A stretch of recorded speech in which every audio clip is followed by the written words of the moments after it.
Well, hello. So I hope everyone is home and doing well and healthy. And so today we celebrate in our gospel the road to Emmaus. And we change in this time because now we're talking about, since Easter, the Acts of the Apostles. It's the beginning of the early church. So up to this point, all of our focus was on Jesus. The Nativity, Christmas, the birth of Jesus. Good Friday, the death of Jesus. Easter, the resurrection of Jesus, and shortly to come, we'll celebrate the ascension of Jesus. But today we kind of switch gears because today in our gospel reading on the road to Emmaus, we focus more on the disciples. And so what's happening in this story?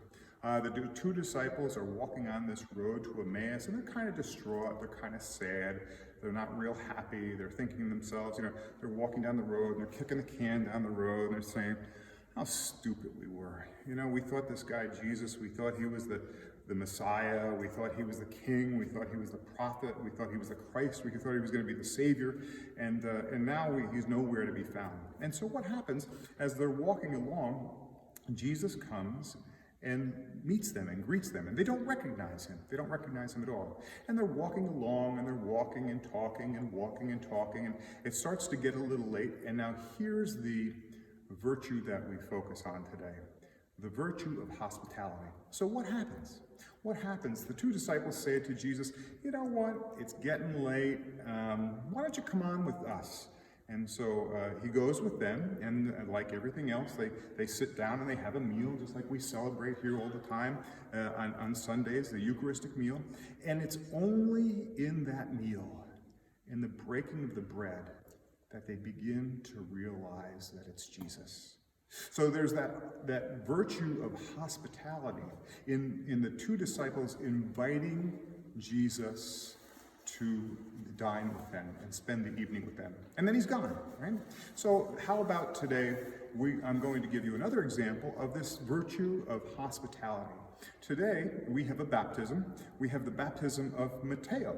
And Matteo is receiving the ultimate sacrament of invitation, of hospitality. Actually, they call them the sacraments of initiation, but we can call it today the sacrament of invitation, right? Because he's being invited into the church.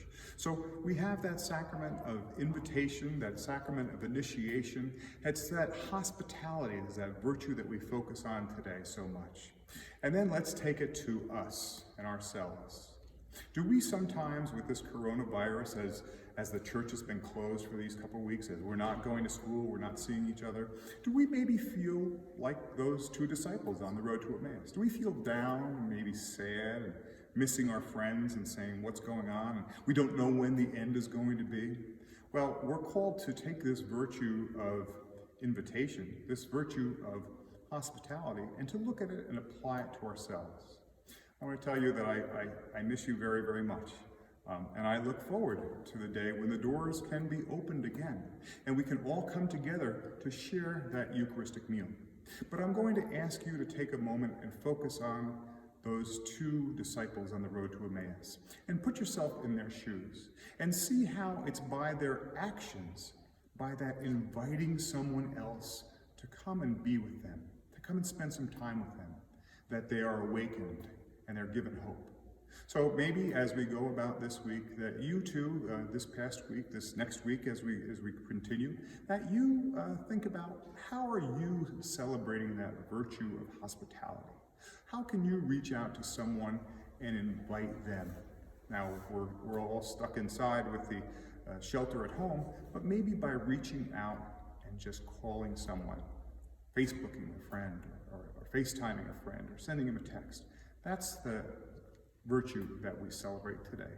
And so now we're going to turn to the ultimate sacrament of invitation and hospitality and inviting with the baptism of Matteo, inviting him to the church. So come on up, let's see this.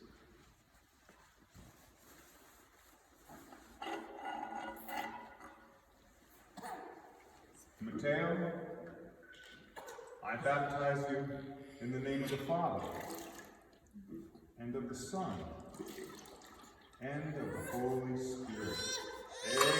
Amen. So, I'm going to ask you one more thing. The reason why we're having this baptism today for 3-year-old Matteo,